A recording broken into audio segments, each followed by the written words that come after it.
Boa noite, estamos começando mais um programa Contestando pela TV Brasil Central e também pela TV Assembleia Legislativa do Estado de Goiás, programa feito em parceria entre essas duas emissoras, trazendo para você sempre o assunto mais quente da semana, debates jurídicos, debates sobre a política nesse país, sobre o que acontece na nossa cidade, no nosso estado, no país e no mundo. Hoje um assunto que está deixando muita gente preocupada e que tem sido o assunto mais relevante da semana, talvez do mês no nosso país, que é a fraude no INSS. E para isso, nós vamos receber aqui o Dr. Henrique Dantas. Seja bem-vindo ao Contestando.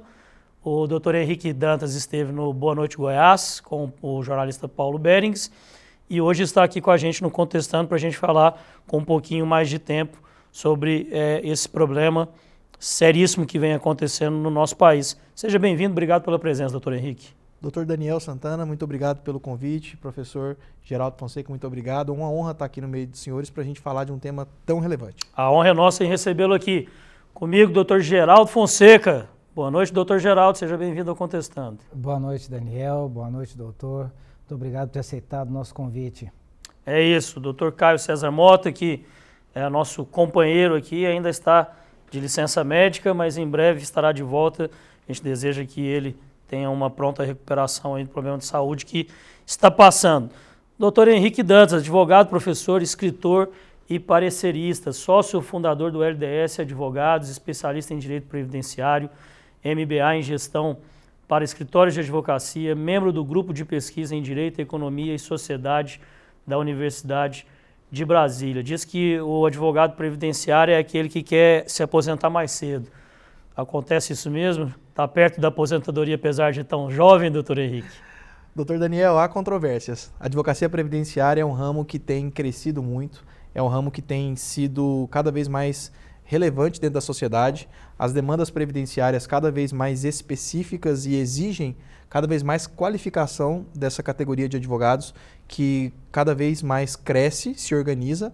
Hoje aqui no estado de Goiás nós temos a alegria de ter a maior comissão temática dentro do sistema OAB hoje, é a Comissão de Direito Previdenciário, no qual já deixo aqui um abraço para os mais de 800 colegas aí cadastrados, que mensalmente se reúnem, pautas importantes na atuação profissional, prerrogativas perante os órgãos públicos, perante o sistema bancário, representando de fato seus clientes advogados, e é uma categoria que tem, claro, do ponto de vista jurídico, também se buscado qualificar. Então, cada vez mais cursos em relação a isso, eventos em relação a isso, e nessa frente a gente sempre tem um único objetivo, que é entregar aquilo que é o mandamento da norma, da Constituição a respeito da proteção adequada para aquele cidadão, para aquela cidadã que paga por uma previdência, paga por um plano de seguros e no momento que acontece ali o risco social, o sinistro ali, como a gente diz na lógica de um seguro, ela possa estar respaldada à altura daquilo que ela de fato espera receber. É a famosa legítima proteção, no caso a legítima confiança de uma relação entre o que é contratado e o que é entregue.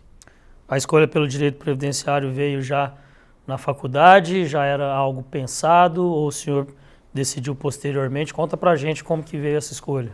Essa escolha veio de casa, né? Eu sou filho de previdenciarista, Dr. Jorge Dantas, meu pai há mais de 30 anos aí na lida previdenciária, né? Nas fronteiras do início da advocacia previdenciária, coincidindo com o surgimento dos juizados especiais federais, ou seja, no momento em que a própria estrutura do Poder Judiciário ainda não estava preparada para responder àquela demanda reprimida de milhões de aposentados e pessoas que, justamente no momento em que o país vinha numa curva de envelhecimento, cada vez mais demandas previdenciárias surgindo, o Poder Judiciário vindo ali a ser provocado a trazer uma resposta efetiva para a sociedade.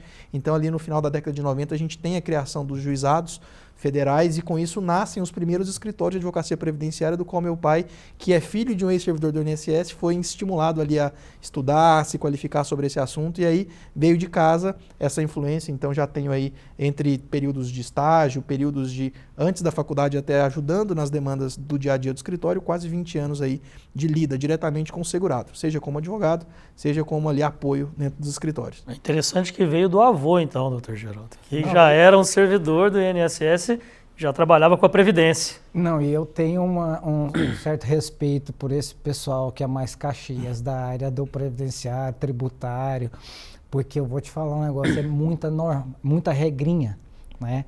Então, além da lei que já existe, né?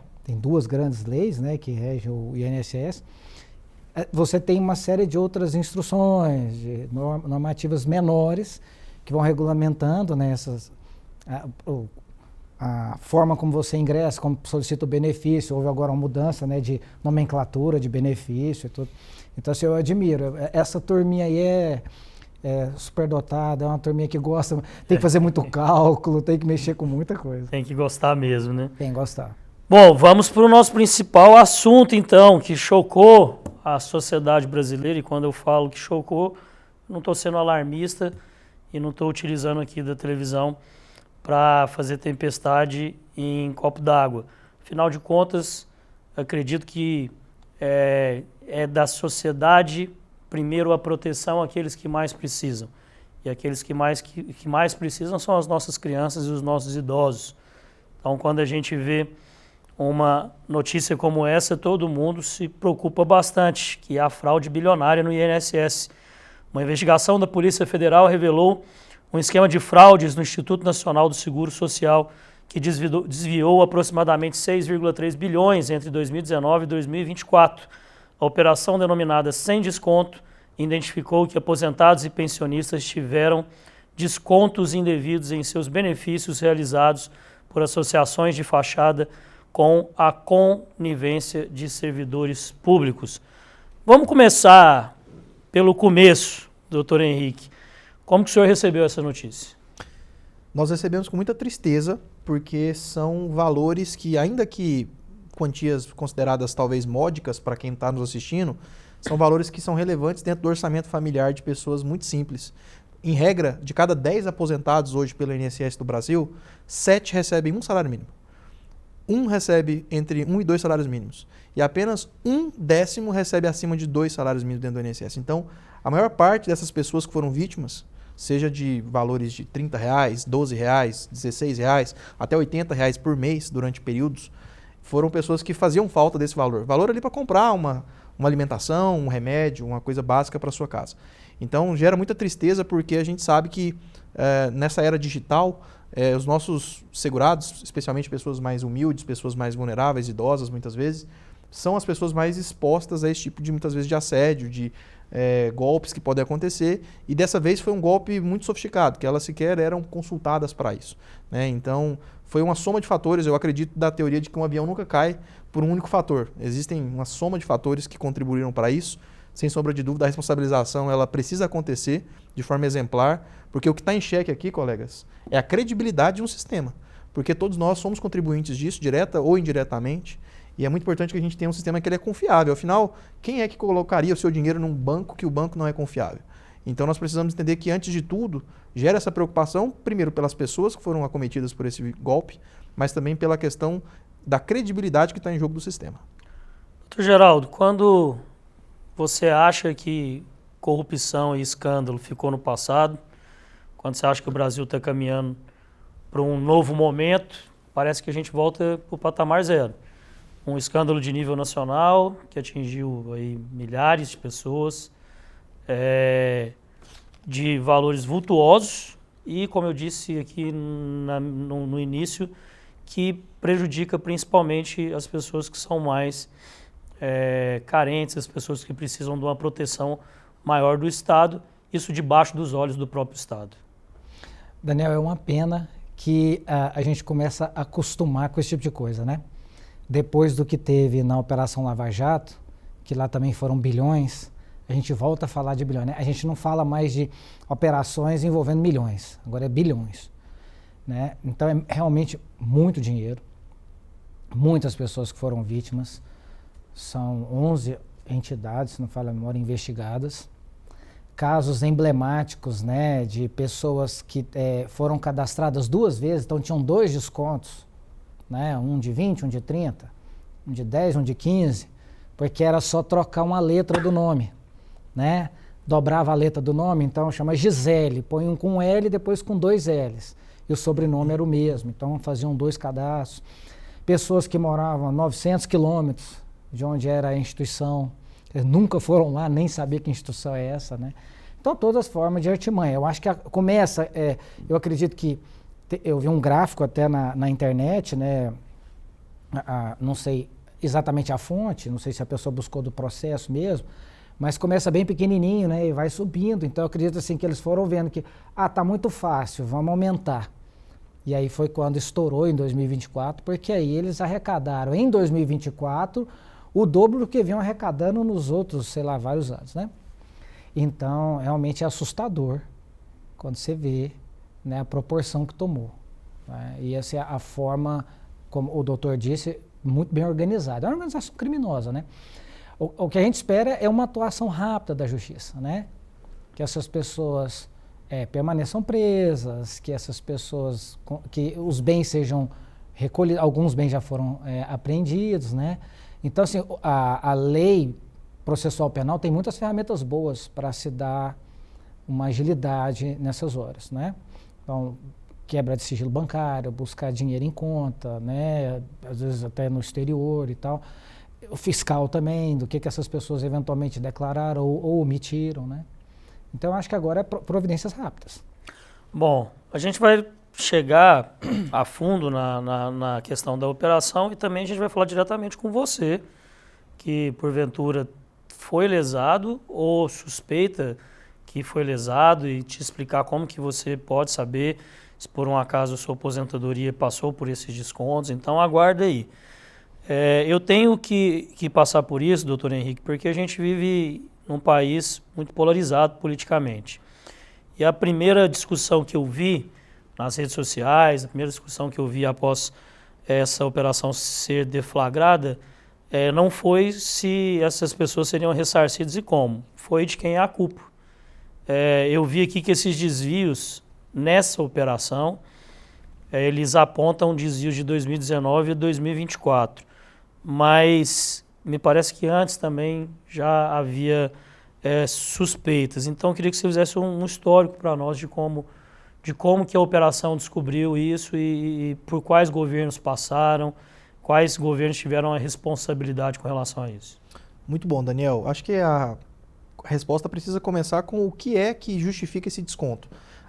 O desconto de entidade associativa, ele é um desconto legítimo e é uma coisa criada, mais um mecanismo normativo criado para justamente trazer condições de que aquele aposentado, aquele pensionista possa ter uma representação jurídica, possa ter ali um desconto, um convênio numa rede de farmácias, de academia, de qualidade de vida. Então, nada de errado em relação a boas práticas, em relação a promover, do ponto de vista coletivo, condições de dignidade, de melhoria de acesso àquela pessoa a serviços. E para isso talvez tenha ali uma associação, pessoas que buscando algo bom se organizem. Isso já é uma prática muito antiga dentro do INSS. Existem várias associações e confederações muito antigas, tradicionais. A COBAP é um exemplo de uma confederação que sobre o seu guarda-chuva tem mais de 300 associações, já funciona há mais de 400, há mais de 40 anos. E funciona razoavelmente bem, nunca os conheci, mas sei que pessoas voluntariamente aderiram, tiveram algumas vantagens, como por exemplo, na revisão da vida toda, eles entraram com alguns processos e tudo mais. E é uma associação que em si ela cumpre uma função que é uma opção de aderir, como é o sindicato, né, para os trabalhadores. A grande questão é porque aonde tem dinheiro, surge ali a oportunidade, né, surge ali o olho grande da pessoa poder fazer alguma maldade, e nesse caso houve, na verdade, um desvirtuamento da forma.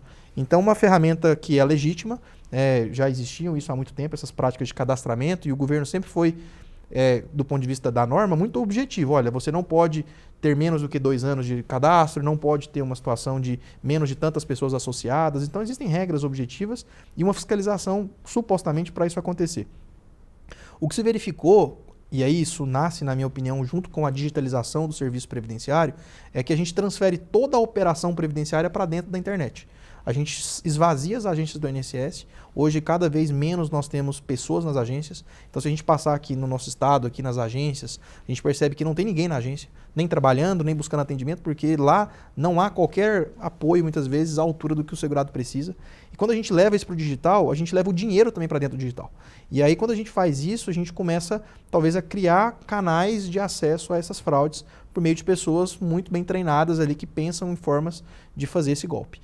E nesse caminho a gente teve, né, me lembrando as datas, em 2017, foi a primeira vez em que esses convênios, eles passam a ter autorização para que sejam debitados dentro do valor do benefício do segurado.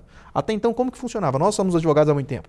Eu já lido com isso há muito tempo. Então, eu já recebia, os meus clientes estavam lá comigo, fazendo um processo de aposentadoria, pensão, alguma demanda previdenciária, e ele recebia uma cartinha na casa dele de uma associação, de um sindicato, de uma dessas confederações, e ele falava assim, mas eu não reconheço, eu não sei quem é. E aí a gente falava, olha, não sei como que eles chegaram até você, mas eles estão te oferecendo um serviço para você ligar lá e buscar talvez um serviço de alguma coisa, ou seja, eles já tinham, já existia uma prática de vazamento de lista dos cadastros. Isso já é muito antigo. Nesse momento a contratação era feita pelo próprio beneficiário. Mas já havia o vazamento dos dados. Ninguém entendia como que a mãe de Sebastião, como que seu pai recebia uma carta na casa dele com o nome dele, com o número do benefício dele. Como que eles me acharam? Então, aquela velha prática do telefone ligar antes da pessoa saber pelo advogado que está aposentada. Isso só é possível mediante vazamento de dados. E a gente já vinha vazamento de dados de dentro do INSS. De dentro do INSS, de dentro da estrutura pública. Que infelizmente hoje são muito comuns em todas as áreas. Nós já abordamos aqui, inclusive, em outros programas, servidores públicos que se tornam servidores públicos, são nomeados num dia, no outro dia começam a receber propostas de empréstimo consignado e outras questões. Ou seja, dentro dos órgãos públicos, esses cadastros são vazados. Ilicitamente vazados para a empresa, porque isso não poderia acontecer. E esse foi o início, né, na minha percepção, fazendo uma remontagem do que ocorreu, o início de tudo. Porque quando eu tenho os dados vazados, eu começo a ter vulnerabilidade em relação às minhas informações pessoais, quanto que eu ganho, qual banco que eu recebo. E aí, nesse sistema, quando a gente passa que esses descontos possam ser feitos de forma já consignada ali automática, eu tiro a adesão voluntária por parte, eu ainda permaneço com a obrigatoriedade disso, mas eu começo a ter técnicas de, olha, se eu conseguir a assinatura, talvez eu não precise que ele todo mês tenha que me autorizar mais. E aí é onde talvez começou a ter essa prática de que pessoas possam se aliado com bandidos, né, fraudadores, com pessoas dentro do serviço público do INSS, para que esses cadastros frios, né, que não houveram uma autorização expressa, pudessem ser cadastrados. Isso começou a chamar a atenção a partir de 2019. Então, lembremos, 2017 autoriza essa adesão automática.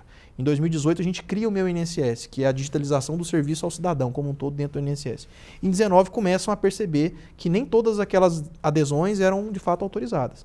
E aí, nós temos um canal, a CGU, que é o órgão de controle externo do INSS. Então, nós temos dentro do INSS uma ouvidoria e dentro do governo federal um órgão de controle interno, mas que não é dentro da estrutura da autarquia do INSS, que é a CGU. E a CGU começa a receber essas denúncias, né? Olha, está tendo muita denúncia em relação a essas questões. E aí a gente começa a ter um mapeamento desses números e eles não param de crescer. E aí passamos por uma pandemia nesse tempo, né? E aí cada vez mais o digital passou a ser uma realidade. E aí é onde a gente chega na questão de que o TCU recebe, então, muito preocupado com o aumento exponencial desses descontos, até que tem uma orientação interna do TCU de que o INSS tomasse providências. E o INSS, nesse ponto, talvez é por isso que a Polícia Federal hoje vá diretamente dentro da cúpula do INSS, pode ter sido, né, e tudo indica que foi, negligente em relação à tomada de medidas enérgicas para que houvesse essa contenção. Então, houveram oportunidades, não uma apenas, de que o INSS fechasse esse cerco por algumas oportunidades, e isso continuou, tanto que 2024, já após o TCU tomar conhecimento, 2024 foi um ano recorde em relação a isso. Então, a resposta foi tardia e isso a gente lamenta muito. O que me faz pensar, doutor Geraldo, e isso é só uma especulação, não é uma informação, de que talvez até esse recorde que tem acontecido nos últimos anos, principalmente em 2024, é porque talvez essas pessoas já estavam percebendo que esse esquema seria descoberto. Que da mesma forma que existe a investigação, também existe o vazamento, digamos assim, por parte das pessoas lá dentro do INSS, que essa investigação está sendo feita. Daniel, a gente vê claramente que o crime, ele elevou de uma forma muito rápida, né? O doutor fala, foi exponencial, foi muito rápido o crescimento das atividades criminais. Por quê? Porque ela atingiu a cúpula do INSS, né? Então, você vê, os principais nomes que estão aí na imprensa, né, são de diretores de pagamentos, diretores de benefícios, diretores que relacionavam Procurador-chefe. O procurador-chefe. Então, assim, e o próprio presidente também do INSS que avalizou, né? Ou seja, ainda que se prove que ele não estava envolvido, ele foi omisso, totalmente omisso. Então, assim, esse é que para mim é o grande problema. Não estamos falando de funcionários pequenos, revoltados, assim, né, não, eu merecia ganhar mais, esse INSS não presta, então eu vou fazer alguma coisa, eu vou tirar algum lucro disso, eu estou aqui dentro, eu vazo os dados, né? Vou usar. Não, nós estamos falando de cúpula, de altos cargos, né? E está comprovado no processo, por enquanto, nas investigações que foram a polícia. Porque quando é uma operação, a polícia, às vezes, algumas coisas ela não pode falar ainda, porque tem outras pessoas que estão envolvidas e vão ser presas. Mas, assim, de milhões de reais que foram recebidos nas contas dessas pessoas por pagamento de propina mesmo, não é, né? São valores indevidos mesmo, assim, alguns deles receberam, o procurador-geral lá do INSS recebeu 11 milhões, né? As vítimas foram filiadas a entidades até 957 quilômetros de suas residências, alguns com erro de grafia no nome, para serem registrados mais de uma vez ou mais de uma entidade. O ex-presidente da AAPB, Cecília Rodrigues Mota, pagou 14 milhões em propina.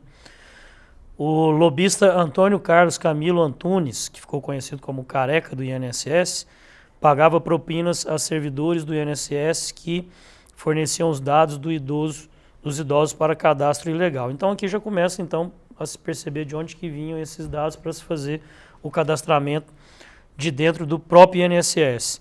O ex-diretor de benefícios do INSS, André Paulo Félix Fidelis, e o ex-diretor da governança do INSS, Alexandre Guimarães, e o ex-chefe da Procuradoria-Geral do INSS, Virgílio Antônio Ribeiro de Oliveira, teriam recebido 17 milhões.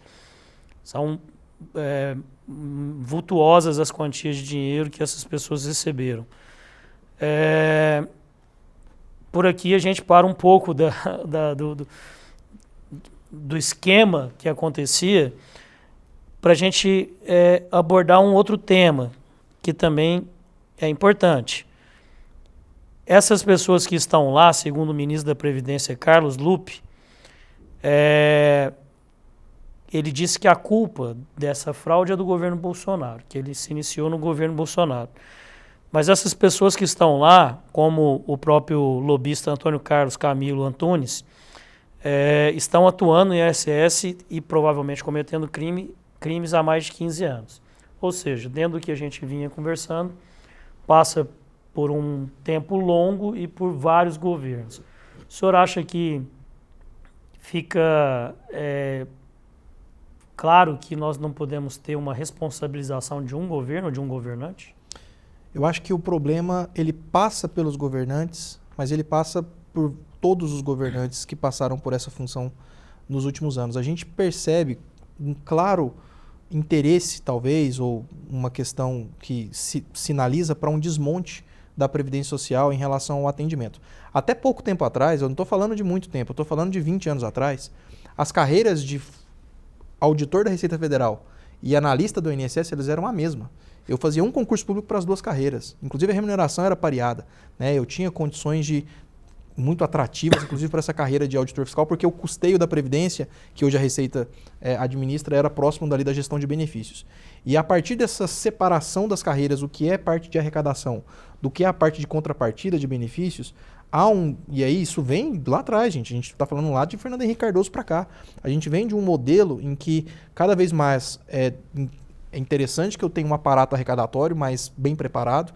Então a Receita Federal, nós sabemos a estrutura que a Receita Federal tem, apesar de servidores também serem necessários lá, mas investimentos pesados em tecnologia, em qualidade de serviço, para fins de apurar fraudes. Cada vez mais o COAF está aí para mostrar a eficiência do que é hoje a capacidade arrecadatória e de organização disso por meio da tecnologia.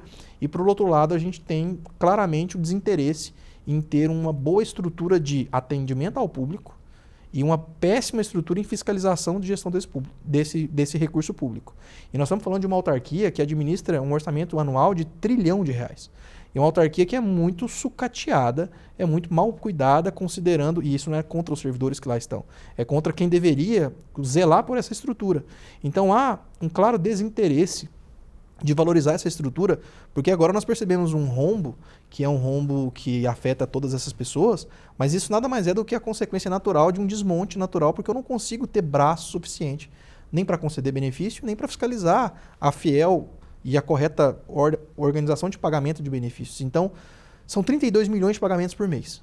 Ativos, 32 milhões pagamentos mensais todo mês e não atrasa. Você ouve falar que time de futebol atrasa salário, empresa atrasa salário, entra em recuperação judicial, o INSS paga religiosamente esses pagamentos, paga 13º, inclusive esse mês está pagando.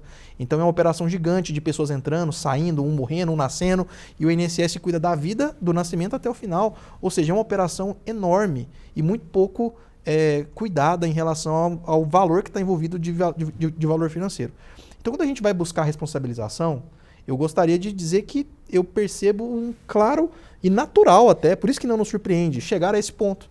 E esse não é o único ponto de vulnerabilidade do INSS. O INSS tem outros pontos. Tudo que envolve o recurso público, aqui nós estamos falando de entidades associativas, mas existem outros pontos em que esse recurso público, por meio do INSS, ele é manuseado e sempre em grandes quantidades.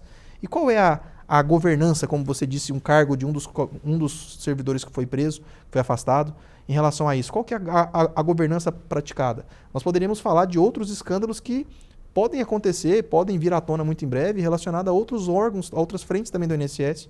Eu destacaria, por exemplo, a questão da gestão dos consignados em relação ao INSS. Então, se a gente está falando de poder descontar valor associativo, gente, quanto mais não seria o desconto consignável que eu posso autorizado descontar 45% do valor dos benefícios, e sobre esse valor eu posso ter ali uma situação de muitos contratos que não foram claramente assinados ou de uma forma claramente compreendida por quem está assinando. Então existe muito interesse nessa cesta de ovos ali que é o INSS. E a gente verifica aqui uma situação que é lamentável porque vem de muito tempo para cá, e eu acredito que houve um interesse ou um desinteresse natural, por omissão, muitas vezes, do gestor público, dos gestores públicos em relação a essa tão importante política pública. Doutor Geraldo, o diretor vice-presidente José Ferreira da Silva, conhecido como Frei Chico, irmão mais velho do presidente Lula, do Sindinap, bateu recorde de arrecadação em 2023, mais de 90 milhões. Ou seja, o crescimento da arrecadação foi muito grande já durante o governo Lula. Como é que o senhor vê a situação? Então, é mais um dos que estão sendo investigados, né? Essa Sindinap é uma das 11 investigadas exatamente por esse aumento, também exponencial de arrecadação, né? Você vê, uma entidade só arrecadar 90 milhões no ano. É muito alto, né? E ela arrecadava, sei lá, menos de 20. Deixando claro aqui o seguinte, até pelas explicações do doutor Henrique, essa arrecadação ela é legal, essa taxa ela é legal desde que consentida pelo beneficiário do INSS, né, pelo aposentado, em concordância. Então, nós estamos falando de arrecadação e não de desvio. Dentro dessa arrecadação tem que se estipular o que é desvio e o que não é. Tem pessoas que utilizam realmente desse serviço. Não é isso, a fiscalização. E é para isso que precisa ter uma boa fiscalização. E assim, eu entendo as pessoas assim, que são de esquerda, que defendem o PT, nós estamos falando aí do irmão do presidente Lula e tal, que sai em defesa dele. Entendo perfeitamente. Só que aí, eu, como professor de penal, eu atuo na área de processo penal, estou lá no tribunal há 15 anos, eu sei que quando uma operação, ainda mais da Polícia Federal, né, não menosprezar na Polícia Estadual, porque pela amplitude. Então, quando a Polícia Federal chega ao ponto de montar uma operação, colocar 11 entidades, e dentro dessas 11 tem uma em que o irmão do presidente é vice-presidente, diretor, vice-presidente da instituição, ela não foi escolhida a esmo. Nós não estamos falando de uma fiscalização feita pelo INSS contra todas as entidades que arrecadam. Nós estamos falando de 11 que há suspeitas e indícios de crime. Né? Não é só porque arrecadou muito. É porque há uma suspeita de que realmente tem algum valor ali foi recebido sem a devida comprovação, sem o devido cadastro, assinatura e tal, digital que seja, reconhecimento facial, que faz hoje, sim, do idoso. Então é por isso que ela está sendo investigada. Valores que foram arrecadados vão ter que ser comprovados. Né? Você não entra numa operação desse tamanho apenas por uma fiscalização financeira, só porque arrecadou muito. é porque tem alguma coisa irregular, então esse indício vai ser apurado. É claro que dentro do contraditório, ampla defesa, nós estamos falando de apenas uma investigação. Não tem nem denúncia, não tem nem ação penal instaurada ainda, né? Agora, só para finalizar, complementar a palavra do doutor, que a hora que ele fala assim, é triste, né, uma triste realidade do INSS, porque na minha visão, que eu não sou da área, né, eu imaginava completamente diferente. Eu imaginava que o INSS estivesse tão bem quanto a Receita Federal. Por quê? Por conta das reformas, né? Você já tem as reformas previdenciárias que foram feitas. A lei já se adequou à nossa realidade. Todo mundo está também se adequando. Você imagina um juiz hoje de carreira, um magistrado, passa num concurso público, ele não aposenta mais integralmente, né? Então, ele vai aposentar pelo teto do INSS. Então, ele vai ter que fazer como todos os outros mortais, não é? Se preparar para, quando ele aposentar, ele vai ter que investir, fazer um plano de previdência privada, etc. Então, é triste a gente saber, né, que o INSS chegou a esse ponto, né? Quer dizer, nós não temos gente suficiente para fiscalizar e talvez ficou mais fácil, né? Sim. Porque na minha fala anterior eu disse, não, a culpa é porque a cúpula estava envolvida. Mas também, acho que quem estava lá embaixo também não dava conta de fiscalizar, né? O INSS hoje opera uma gestão monumental, colossal de recursos, pessoas, para o tanto de coisas que eles precisam fazer. E aí nós estamos falando de pessoas que muitas vezes estão lá na melhor das suas intenções, servidores públicos de carreira que dedicam ali uma vida, né, inteira ao serviço público, abdicando de ter atividades empresariais e outras coisas para entregar uma boa prestação do serviço público, né, com boa fé, mas é muito aquém do que merece. E a gente sempre valoriza a Polícia Federal, estamos aqui falando da Polícia Federal, do Poder Judiciário, a gente fala no caso dos tribunais de contas, aqui da Assembleia Legislativa, que cada vez mais valoriza os servidores, enfim, plano de carreira. Nós estamos lidando do INSS, que é greve atrás de greve. Acabamos de sair de uma greve, a maior greve da história dos médicos peritos do INSS, né, 9 meses de greve, né, buscando equiparação salarial com outras carreiras da medicina dentro do Serviço Público Federal. Nós temos a situação de servidores públicos dentro do INSS com níveis alarmantes de burnout e de afastamento por motivo de saúde. Então, quem são essas pessoas que estão lá, muitas vezes? E quando a gente, claro, percebe isso, a gente percebe que a estrutura estava vulnerável e continua vulnerável.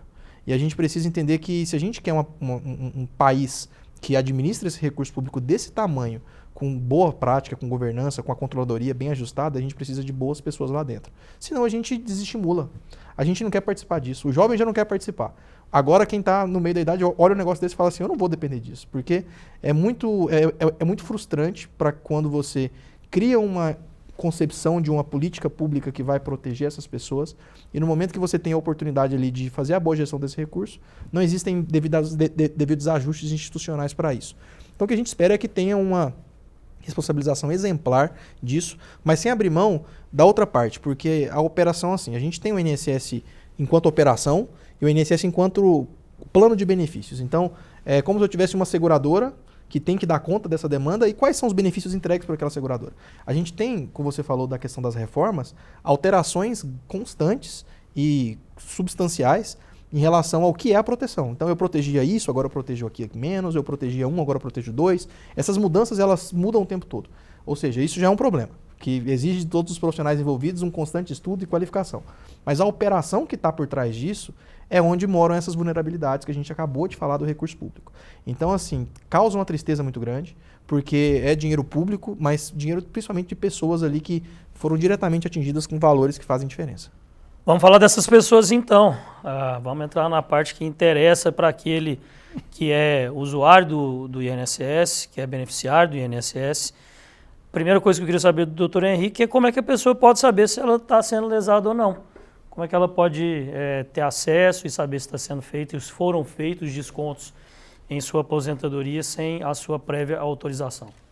Excelente pergunta, porque quem está nos assistindo já deve estar curioso, porque está aqui assistindo até aqui conosco, já precisa saber se você ou seus familiares, seus conhecidos têm alguma coisa de desconto dentro da sua verba previdenciária que não é reconhecida. Então o INSS hoje ele tem uma gestão toda digital, cada um consegue fazer o login ali pelo seu acesso do gov.br. Então você vai acessar o seu acesso do meuinss.gov.br com o seu CPF e a sua senha de Gov. Lá você consegue tirar extrato de pagamentos e nos extratos de pagamentos você consegue verificar nos últimos 5 anos se houveram alguns descontos, se é que você teve descontos e quais foram esses descontos. E ali não aparece muito discriminado o que é exatamente número de parcelas, valor e tudo mais, detalhado, mas tem lá o desconto. E caso você perceba algum desconto, você vai numa outra tela que é na parte de consultar esses descontos, né? Então você vai consultar esses descontos e ali você consegue ter uma discriminação um pouco mais cuidadosa de quem é essa associação, qual é o telefone de contato, qual é a forma de você poder notificar se tiver alguma questão. A grande mudança que nós temos agora, nesse cenário da operação ter sido deflagrada, é que por uma questão de precaução até, houve então o cancelamento, né, de todos esses acordos de cooperação técnica, não só das 11 entidades, mas de todas elas, para que de forma temporária haja então uma análise mais cuidadosa em relação a esse envolvimento dessas pessoas e dessas outras associações que podem eventualmente estar envolvidas. Então já não haverá mais descontos.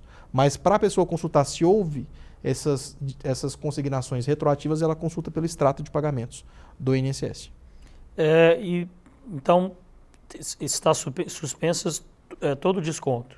Todo o desconto relacionado... E as pessoas que utilizavam aí de maneira lícita? Não existe mais. Você suspendeu de forma cautelar aqui, né, vamos dizer assim, nessa situação, para que não haja mais nenhum desconto por entidade associativa, até porque caiu a cúpula, né? Então caiu toda a operação de gestão desses contratos, provavelmente vai ser refeito todo um pente fino em relação... A gente sempre ouve o pente fino para o segurado, né? Agora o pente fino para as associações. E aquelas que faziam um bom trabalho, certamente vão conseguir comprovar a lisura da sua atividade e naturalmente conseguirão, agora com muita desconfiança, é bem verdade, voltar a fazer o serviço que sempre fizeram, mas não há mais descontos. Então a pessoa ela pode acessar o extrato do benefício dela no gov.br, né? meuinss.gov.br. .gov.br. E a pessoa que porventura não tem acesso ao celular ou à internet ou tenha dificuldade, ela pode procurar a agência do INSS? O INSS hoje não tem oferecido esse serviço de forma presencial. Isso é muito lamentável, considerando inclusive o público que geralmente é atendido ali, né? Pessoas muitas vezes iletradas, com a semi-alfabetização, muito simples, mas o INSS hoje tenta compensar isso por meio do telefone. Então você liga no 135, né, você vai falar com uma pessoa, um atendente terceirizado, e vamos falar da precarização aí, tá mais um terceirizado que vai estar lá do outro lado tentando te dar uma informação que não é um servidor público, é uma pessoa muitas vezes que está numa função ali só do atendimento, e você pode pedir para ela consultar se existem esses descontos, e aí ela vai poder, na verdade, te passar essas informações pelo telefone do 135. Então se você não tiver acesso a sua senha do Gov, você pode procurar uma agência do INSS para pegar as primeiras informações, por exemplo, cadastrar uma senha, porque essa senha também não é simples de conseguir, tem que fazer lá o reconhecimento facial, tem que fazer lá as autenticações em 2 etapas, cadastrar um e-mail, pessoas que muitas vezes nunca entraram na internet. Então na agência você consegue esse tipo de orientação, mas para poder consultar o extrato mais cuidadosamente, ou pelo site ou pelo telefone do 135. Eu acredito que, Dr. Geraldo, pelo menos durante o período de investigação, o governo deveria abrir postos, né, de atendimento para as pessoas poderem consultar e saberem se foram lesadas. É até uma forma de você poder trazer à luz qual o montante e a gravidade desses desvios, concorda? Não, eu acho até, Daniel, que não tem dificuldade. Se está tudo digitalizado, se já sai no contra-cheque, você já sabe. Então, por exemplo, eu tenho lá as 11 entidades que estão sendo investigadas. Então, primeira coisa é notificar todas essas pessoas que estão tendo descontos delas, né? Basta você mandar uma cartinha avisando, ó, a entidade tal já desconta, né, tal, você confirma, né, entra em contato e tal. Porque eu estou lidando mais com a boa vontade da pessoa de ir atrás do seu prejuízo do que do governo de avisá-la sobre o prejuízo que ela, ela porventura tenha percebido. O que eu percebo é isso, assim, eu acho que é uma oportunidade para o governo atual, que diz que está tomando todas as providências e tal, inclusive fazer isso, ajudar mais do que atrapalhar. Porque, tudo bem, a orientação é muito boa, vamos usar o aplicativo e tal, mas vamos supor que 50% dessas pessoas não consigam, porque não tem mesmo condições, né? Então, eu acho que a gente podia ajudar mais, sabe? Eu acredito que seria o ideal. Uma resposta, né? É porque muitas vezes a pessoa vai entrar no extrato dela, a pessoa que porventura não tenha muita familiaridade com aquilo, vai entrar no extrato dela e mesmo com o extrato na mão não vai conseguir encontrar onde que é esse desconto, ou a forma que foi feita. Mas eu acho que todo apoio seria importante, né? Independente de ser presencial ou não, que pudesse fazer para proteger essas pessoas. Segundo ponto, a pessoa percebeu que no seu extrato existe descontos. Qual o passo? O que ela deve procurar? Quem ela deve procurar? Hoje a promessa que existe do governo federal é que será criado um plano de ação para que esses valores sejam devolvidos. Então, os valores da competência do mês de abril, que seriam descontados agora para maio, eles já não serão mais descontados das aposentadorias. Então o governo já prometeu que haverá esse ressarcimento desse primeiro mês. E eles estão alardeando como se fosse um ressarcimento de tudo, mas na verdade é só do primeiro mês. E esse mês justamente porque não houve ainda o repasse, né? Porque depois que foi, aí o dinheiro dificilmente volta. Então haverá naturalmente esse bloqueio e devolução do primeiro mês. Em relação aos meses anteriores, a orientação é que primeiro faça essa análise do extrato completa dos últimos 5 anos e essa análise, uma vez sendo verificada, você possa procurar orientação com um advogado de sua confiança, um profissional que vai poder justamente buscar essa indenização. Há uma promessa de que o próprio governo federal vai, de alguma forma, viabilizar canais de atendimento para isso, para que não haja necessidade de judicialização em relação a esse tema, né? Aqui, só um parênteses, o INSS hoje é o maior réu do Brasil. O INSS hoje já tem uma sobrecarga de judicialização absurda em relação ao que ele presta de serviços no básico, que é a concessão de benefícios. E aqui nós estamos falando de mais uma sobrecarga de processos que encareceria ainda mais a máquina pública, enfim. Então, se há uma promessa de evitar a judicialização, que seja feita rapidamente.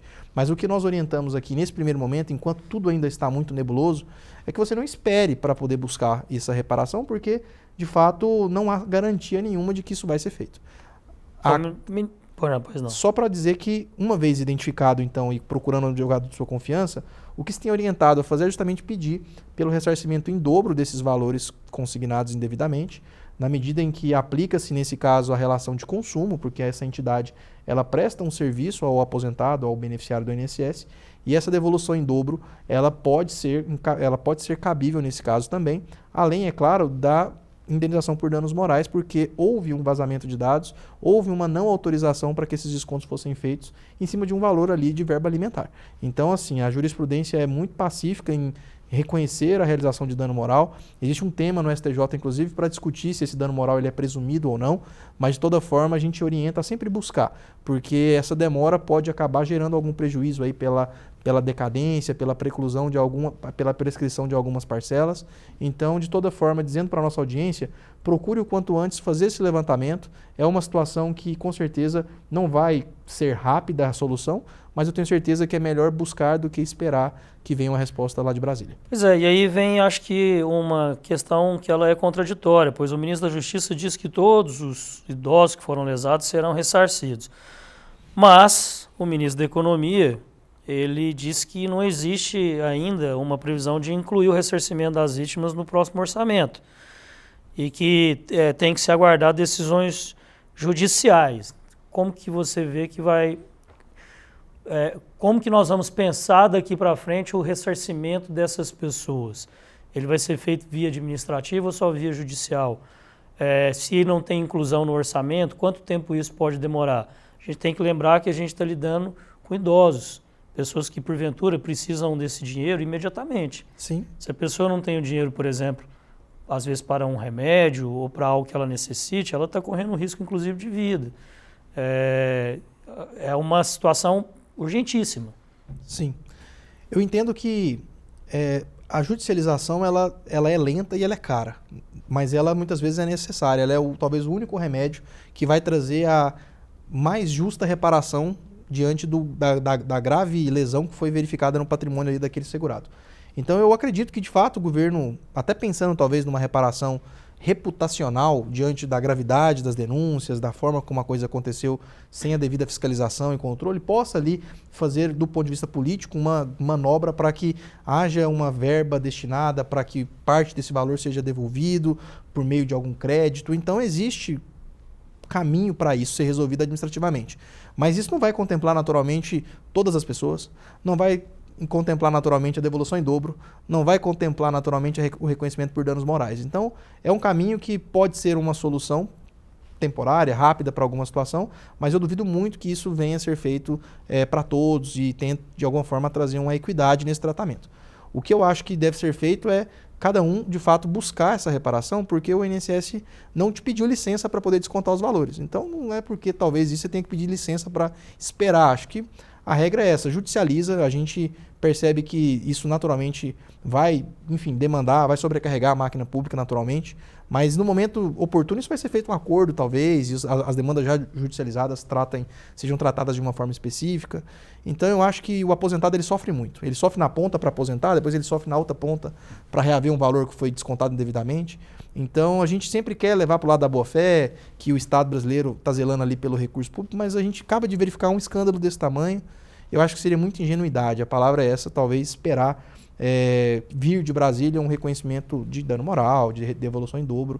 Então, lembrando que a responsabilização teria que ser solidária, né? Eu cobro em relação à associação e solidariamente em relação ao governo federal em razão essa culpa em vigilando, né? Não houve a culpa na fiscalização adequada. E aí, a partir disso, o Poder Judiciário, né, a gente espera que reconhecerá o direito dessa população. O senhor acredita que essas ações de reparação virão de maneira individual ou que nós teremos muitas ações coletivas por aí? Eu acho que as associações têm aí, talvez, um bom caminho para poder buscar essa reparação. Então, vamos fazer uma especulação aqui, né, apenas. Eu sou uma associação que fazia um trabalho honesto, tinha poucos associados, agora eu posso ganhar mais associados, talvez para reparar pessoas que foram vítimas de uma associação que nunca existiu, né? E aí, através dali, eu consiga mostrar um serviço efetivo, né? Uma condição jurídica que você talvez tenha honorários de uma condição mais acessível, mais popular, vamos assim dizer. E isso, do ponto de vista das associações de ações coletivas, pode acontecer. Agora, eu duvido muito que isso haverá... Porque, assim, existe uma preocupação com a litigância. Essa judicialização, o próprio Poder Judiciário, o próprio CNJ, já tem relatórios e relatórios dizendo como que o INSS precisa ajustar as boas práticas em relação a não gerar mais essa judicialização. E aqui a gente está falando de um problema que vai gerar mais judicialização.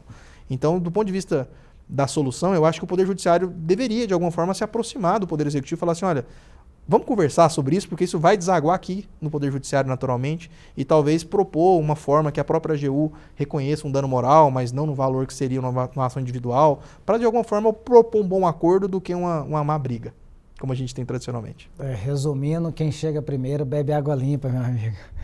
Se eu tivesse numa situação dessa, eu já estava procurando meu advogado, entendeu? Ou, se não for possível, a Defensoria Pública. Está aí para isso, né? Porque, diante de tudo isso aqui que foi relatado, um INSS sucateado, né, vai sobrar para todos nós, inclusive esses idosos também vão, de certa forma, pagar a conta, uns dos outros, né, todo mundo, porque o INSS não tem condições de arcar com isso, né? Aí você pensa, devolução, eu já estava pensando aqui na dificuldade de receber o que foi descontado. 6 bilhões. Corrigido. Você imagina em dobro e com dano moral. Então... Doutor Geraldo, o ministro do TCU, Haroldo Cedras, segurou quase um ano o caso. Um ano em que descontos continuaram acontecendo, beneficiando os criminosos, trazendo mais prejuízo à população. Não, isso aí eu falo assim, esse cara tinha que estar incluído na operação, né? Ele tinha que ser assim, incluído por omissão. Está lá no artigo 13 do Código Penal, omissão penalmente relevante. Quando é sua obrigação de fazer alguma coisa que você está vendo que está errado, não faz, né? Porque assim, é um absurdo, né? Aí, ele teve aí esse processo durante um ano na mão dele.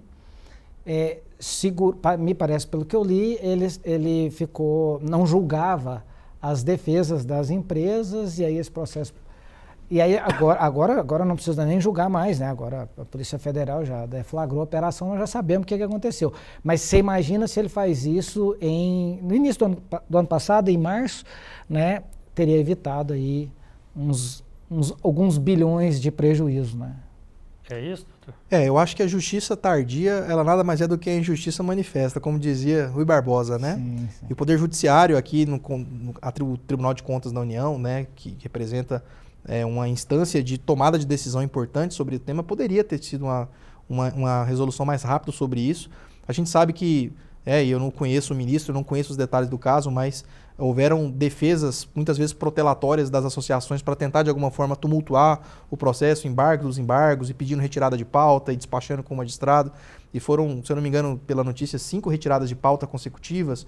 E a gente não sabe qual é a condição que o TCU tinha para decidir sobre isso, né, guardando o devido processo legal. Então sempre é uma situação complicada do lado de lá também. Mas chegou a Polícia Federal e, como a gente diz, chutou a porta, né? E aí acabou com essa história de uma forma que agora fica complicado para sustentar essa situação, mas de toda forma já poderia ter sido uma economia substancial nesse um ano que aumentou muito mais os números. Acho que se faz urgente do governo federal, independente da responsabilidade de qual governante ou qual governo com relação a esse esquema bilionário de desvio, o governo federal tem que ser atuante para resolver o problema, doutor Geraldo. Quanto antes, Daniel, você imagina se entra no orçamento desse ano e já faz uma previsão de devolução, né? E para as pessoas que estão nos assistindo, o PIB brasileiro é coisa de trilhões. Então consegue-se pagar esses 6 bilhões. Basta querer, é interesse político. Lógico, outros vão perder para que se pague, mas se torna isso efetivo, coloca no orçamento desse ano e evita ações judiciais. Porque aí é o seguinte, quem concordar em receber tudo de uma vez só, atualizado, não pode entrar na justiça. Você evita em dobro e evita o dano moral. Então, porque quem vai pagar é o governo, né? Vamos falar assim, o INSS, que é uma autarquia federal. Então, eu acho que, eu penso assim, e não deixa de ser, que eu falo, ano que vem é ano de eleição. É uma política muito boa, não que faça isso com esse interesse politiqueiro, mas é o governo mostrando, viu o problema, vou enfrentar e vou cortar na carne, vou mandar pagar isso logo. Eu trago comigo a ideia de que cada crise é uma nova oportunidade. E nós passamos por sucessivas crises dentro do INSS. Essa não é a primeira, essa não é a última. Esse não é o primeiro presidente do INSS que cai, nem no governo do Lula. O André já tinha caído antes do Stefanuto. Então, é crise atrás de crise, mas também é oportunidade atrás de oportunidade. Eu acho que aqui nós temos a oportunidade, quem está na gestão hoje, e nós ouvimos as notícias de que o presidente Lula falou que, a Gleisi, na verdade, Hoffmann disse que o governo Lula, que o presidente vai nomear a gestão do INSS agora, não é mais o Carlos Lupe, ou seja, tem um interesse de intervir politicamente nisso, pensando talvez em capitalizar politicamente essa tomada de decisão, essa rédea curta em relação à gestão e à boa gestão do recurso público. Né? Mas quem nomeou o ministro Carlos Lupe? Foi o presidente Lula. E aí o presidente Lula agora quer atravessar... Que a responsabilidade é a mesma. Sim, mas eu entendi, não deixa de ser o presidente falando, eu vou tomar frente desse negócio. Isso, e o Lupe não saiu ainda, né? Isso ninguém está falando aqui ainda. Mas de toda forma a gente tem uma oportunidade de que, não só do ponto de vista político, e aí é um ponto de vista sim, porque aí o político pensa na próxima eleição, mas o estadista pensa na próxima geração. E aí aqui nós estamos falando de um sistema que ele precisa ser sustentável para a próxima geração. Nós estamos na ativa, vamos nos aposentar nesse sistema. Que sistema vai ser esse que nós vamos receber? E qual é o sistema que nós vamos deixar para a próxima geração que vai entrar daqui a pouco no mercado de trabalho, pejotizado, precarizado, cada vez mais digitalizado? E é importante que a gente perceba nessas oportunidades lições. E eu acho que lições em relação a boa governança de dados, boa governança do recurso público, associações que sejam fiscalizadas. O terceiro setor é uma excelente ferramenta social de oferecer condições de acesso a serviços básicos, por exemplo, da Previdência, da assistência social. A questão é que se eu tenho maus exemplos no terceiro setor, eu acabo demonizando todas as ONGs, todas as associações, como é o caso aqui. Então a gente tem a oportunidade de sempre traçar melhores caminhos para que a gente tire lições. Porque se a gente ficar só nesse fla-flu, porque foi um e não foi o outro, porque foi no governo de um e no governo do outro, a gente acaba esquecendo do foco do problema, que é um sistema muito sobrecarregado, com poucos servidores para uma demanda tão que envolve tamanha responsabilidade e uma situação que traz um risco de colapso de situação financeira, de governança. Então esse é um escândalo, mas que a gente possa talvez com isso refletir com a nossa audiência sobre como que isso é importante nas próximas eleições, escolher bons gestores para essa frente. É isso. Primeiro eu queria agradecer ao Dr. Henrique Dantas pela presença no Contestando. E já na nossa despedida, não vou falar tchau agora, a gente teve aqui, há poucos dias atrás, nós recebemos uma advogada do direito previdenciário também, mas eu queria deixar no recado do especialista, na boca do especialista, a importância que é a pessoa fazer um planejamento previdenciário. Ela pensar no seu futuro, pensar que um dia ela vai depender daquilo ali, e acho que os advogados que trabalham nessa área estão mais do que capacitados para poder auxiliar as pessoas nesse sentido. Muito bom. Quero agradecer a oportunidade também, Daniel, e dizer que previdência não é loteria. O fruto ele não vai ser diferente da semente. E se a gente quer colher um bom fruto amanhã para qualidade de vida, uma boa renda para que a gente possa ter tranquilidade, nós precisamos preparar a nossa previdência para isso. E pensando nisso, a gente precisa trazer esse debate para que a gente tenha um sistema confiável, um sistema seguro e um sistema que não dependa apenas de uma única fonte de renda. Então a Previdência hoje ela traz várias possibilidades dentro do planejamento. As regras mudaram em relação a benefícios, né? Nós poderíamos falar das reformas para cada tipo dos benefícios, mas eu queria dizer que você não precisa ser vítima do acaso. Você pode muitas vezes intervir na forma de contratação, na forma de adesão da Previdência ali, tanto no seu serviço de trabalho, tanto em contribuir como autônomo, enfim, qual alíquota você vai contribuir, qual valor, por quanto tempo. Existe margem para que você, enquanto contribuinte, eu podemos plantar um bom benefício e isso exige, claro, uma disciplina e essa consciência que a gente agradece por essa oportunidade para falar com a nossa audiência, porque isso é nada mais do que uma construção de consciência. Então, a gente espera que essa geração possa vir mais preparada para colher um bom benefício. Nós que agradecemos e esperamos contar com a presença do senhor aqui em outros programas. Desta feita, espero eu, para falar de assuntos que sejam mais interessantes à nossa audiência, que sejam mais construtivos à nossa audiência, do que não esse absurdo dessa fraude que aconteceu no Instituto Nacional de Seguridade Social. Boa noite, doutor Geraldo. Boa noite, Daniel. Foi excelente, maravilhoso, excelentes explicações. Eu acho assim que fechou, né? Se planeje. Se um dia você for CLT, você vai precisar do INSS lá no futuro, né? É isso. Uma boa noite para você, se planeje, tome água, cuide bem da família, cuide bem de você Faça mesmo. protetor solar. Faça protetor solar. A gente termina de uma maneira bem humorada, de um programa pesado, de um programa triste, que fala realmente de um problema que afetou e tem afetado diversos idosos no nosso país, diversos beneficiários do INSS, e que a gente vai continuar acompanhando aqui, falando sobre esse caso e vendo os desdobramentos e, obviamente, fazendo o nosso papel de cobrar dos governantes que eles possam resolver isso da maneira mais breve, mais célere possível. Agradeço muito a sua presença aqui, te convido para na próxima sexta-feira voltar a Brasil Central para assistir mais um Contestando, mais um programa interessante, mais um serviço prestado para você. Uma boa noite, fiquem todos com Deus e até lá.